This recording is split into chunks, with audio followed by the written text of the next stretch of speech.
Hi there, I'm Chadley McKnife / Garl Garlic, the owner of this channel, and I'm here with my sister, McMuffin,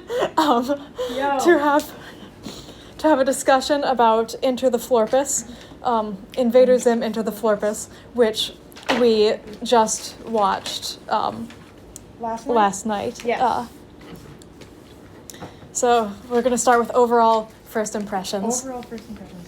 How about you go? Do you want me to go first?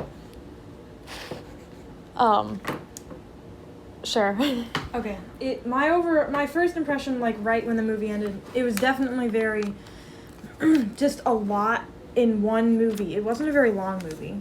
It was like, what, an hour and a half? Which is relatively short for a movie. And they squeezed so much in there. It was overwhelming. Like, the movie first ended, and I'm, like, going through everything in my mind. Like, there's so much happened in it. It's hard to all take in. And, it happened really fast, too. But after thinking through it a bit more, I definitely liked the movie better. Because at first it was just sort of overwhelming. Yeah. But it was very good, and it was very funny. Yeah. There were definitely parts where I was almost annoyed by the humor of, like, it being super dramatic and then it being like, oh, it's not that dramatic with the ham thing. I talked about that before, where it's like, this ham, like, you remember the ham, and they did the fun little narrator, and then she just throws it at Zim's face. And it's like, that was hilarious, but there were a lot of little things like that that's almost like, can't something be taken seriously? Yeah. What was your first thought when you finished the movie? That it was really good. I was mainly focused on the animation, because that's what I like. Yeah. The animation and the colors were magnificent. Guess we should get into talking about that. Art and animation. Yeah, I know our you second have topic listed in our notes. Yeah. I really liked the colors. It was different from the show. The show was like throw up, really. It was like diarrhea. Well, it had an interesting color palette, but the color palette in the original show is a bit reminiscent of rotting flesh. Oh, yes. Which works very well for the show. Yeah. I still don't have to like it, though. I liked the colors in the movie. They were a lot more... Well, they were a lot more a lot. There were different parts where it was softer or redder. I'm not sure if the thing is still recording. It says recording, it's fine. Because it's not moving past the images more on the thing. Sorry about that. Video editing stuff. Both 80 years old. No. Figure. We're using technology that I'm not used to using. Yes. Back to the art and animation. Uh-huh. It was magnificent. Yes. I know you were very excited for the animation in this movie. Yeah. And the shifting between art styles was really, really good. Oh, yeah. They even did, like, puppets, which I wasn't expecting at all. It was very weird. It was like, whoa, that's real. Suddenly, yeah. Where am I? It was a weird transition at first, because, I'm thinking of the show when it's starting, and then it started with, like, Dib and Gaz, and Gaz is in the kitchen. It's very soft colors, like, so much more pleasant than the actual show. Which was, it, like, took a second to get used to. It was like, eye candy, instead of poop. I kind of disagree with your opinion that the original show has a poop color palette. But yeah, the color palette for Enter the Florpus is absolutely gorgeous. Yeah. I think the art director was Jenny Goldberg, and so she's the person responsible for that absolutely gorgeous color palette. Yeah. I like it when movies have really interesting colors in animation, because then if you ever get bored of the movie, which you probably won't, but if you do, you can just kind of look at the colors and be like, oh, it's so pretty. And now, on to seeing a softer side of Dib and a more manipulative side of Zim. No. Which I don't think this is the most surprising thing because obviously Zim is sort of evil. Yeah. That's something I want to mention real quick. It kind of switches things around from the show. In the show, Zim is the protagonist and Dib is the antagonist. Oh, yeah. Even though Zim is a villain and Dib is kind of, sort of a hero. He's kind of a morally ambiguous hero at times. But for the movie, it's switched around. Dib is the protagonist and Zim is the antagonist. Yeah, definitely did. And so I thought that was interesting, but that's a bit of a tangent. So, yeah, I guess it was interesting seeing how Dib is able to kind of realize that him and Zim have a lot in common, and he's trying to empathize with Zim and relate to him, and Zim basically just takes this as an opportunity to manipulate him. Yeah. And it's sad. You want them to be friends. Yeah. I mean, like, they're very similar. They're in such similar positions in terms of, like, family situations and how they're treated in their societies. And there's, like, a potential that is kind of teased for them to be able to be friends or at least allies, but that could clearly never work because Zim is a jerk. You're a jerk. He says that a lot. Yeah, it was satisfying to see more emotion from Dib because that's kind of what I had wanted for the longest time from the show. Because it would be like, you see this emotional thing that we could do, well guess what? No, we're not going to do that. And then finally with the movie, it was like, we're actually seeing a little bit of the emotion that they kind of refused to have in the show. So that was satisfying for me. I liked seeing that. And, I mean, something that's kind of surprising is that Zim is smart enough to be that manipulative. Yeah. And I mean, one thing that should be mentioned is Dib's issues at the beginning of the movie. Like, he completely... I mean, this stuff is something that they took right from the comics, the Invader Zim comics, that Zim disappears and Dib just locks himself in his room and is spending every second of the day just staring at his computer, convinced that Zim is going to come back and do something bad, and if he's not sitting there waiting for it to happen, then he won't be there to stop it, and Zim will just do something awful. And, like, it seems like it's pretty clear that that's a sign of kind of a decline of Dib's mental health, and it's kind of amazing that Zim is smart enough to actually notice that and take advantage of it. And it's also really awful for Dib to, have the fact that his mental health is not at a good place taken advantage of like that. Yeah. And it definitely didn't help that his father didn't really care at all, which is a good segue into... Yeah. Professor Membrane. Professor Membrane. Now the Professor Membrane rant time. Ugh. I don't like that man. I don't understand why people are just, like, acting like, oh, he's good now. Like, people are only doing this because they're thirsting for him. And it's...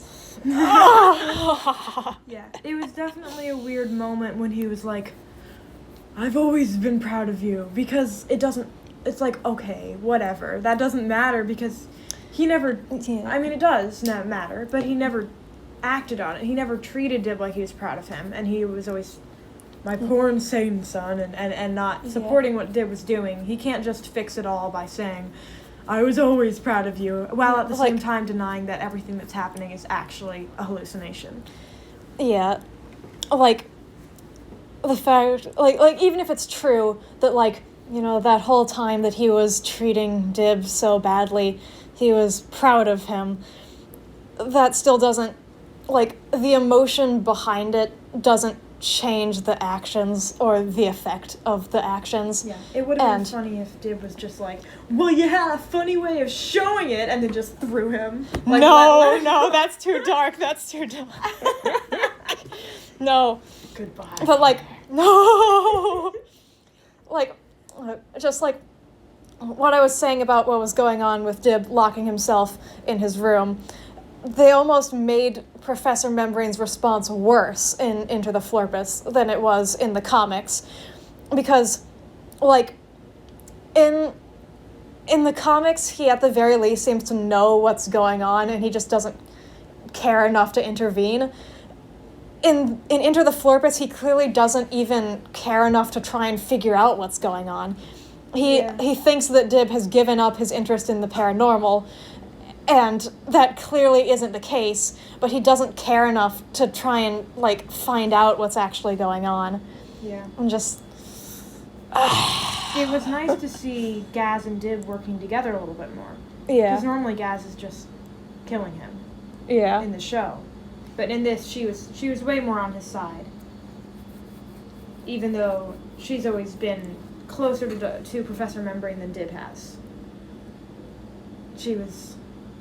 Well, I guess when Dib was locking him in his room, she wasn't really taking Dib's side in that, if that's the way of thinking about it. She was kind of leaving him there to rot the same way that Professor Membrane was. Yeah. I feel like I want to make an entire, like, video essay talking about kind of, like, doing, like, I don't know, a neurodiverse reading of Invader Zim, talking about the way that, you know, the, like, Dib is very clearly written as being autistic and probably mentally ill as well. Like, Zim has a lot of neurodivergent traits. Professor Membrane does as well. And that's a decent portion of the main cast. Yeah. And so... And Zim. Zim is just... I don't know what Zim is. He's an alien. I'm Zim. I guess this isn't in our notes, but something that we should talk about is the voice acting. Oh, it's so good. It's amazing. I hope he's having fun doing that because it's really good voice acting. Zim's voice actor especially does an absolutely magnificent job. Like, it's great. Yeah. Yeah, it's amazing. I mean, I was slightly disappointed that there wasn't as much of the, like, vibrato stuff as in the show. I really liked that. I thought that was hilarious. But still, the over-the-top screaming and screaming everything was still there, and I love that. You just... It's so boring when voice actors just kind of boredly... like, oh, I guess I have to say this. If you know, if you're gonna do it, if you're not gonna do it perfectly, at least do it super over the top. Yeah. And in this case, it was perfect and over the top because it was supposed to be over the top. Yeah. So that was nice. The voice acting was magnificent. Yeah, it was amazing. Gur too. I really like Gur's voice, but then of course that has some editing. Well, I mean, I think all their voices are pitched up a little bit, because of them being small. What if there's something where all the small things have really low voices and all the big things have super high voices? That would be something new. Yeah. But yes, I guess it is a bit of a tradition for smaller things to have higher voices, because that's probably how actual things work. Yeah. That's all we have, Dr. Membrane. But yeah, Professor Membrane. Professor Membrane. I don't know why I keep calling him Dr. Membrane. Professor Membrane is bad. He's a jerk. Yes. He spent the entire movie denying that this was happening. He demanded evidence, and then he got it. Yeah. It's just, like, oh.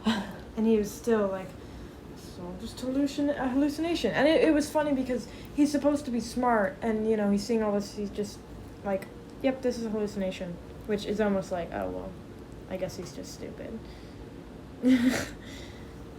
Because it was weird. I don't know what I expected them to do with Professor Membrane in the movie. Because, I don't know. I thought maybe he was going to have a redemption and be like, you were right all along, I will help you. And he did help him. He, like, came with his robot arms and was, like, fighting off all the other robots. That seems so evil, to fight off fellow robots with your own robot arms. It's like he's killing his brethren. Just not to continue ranting about Professor Membrane, but I want to continue ranting about him for a moment. Yes.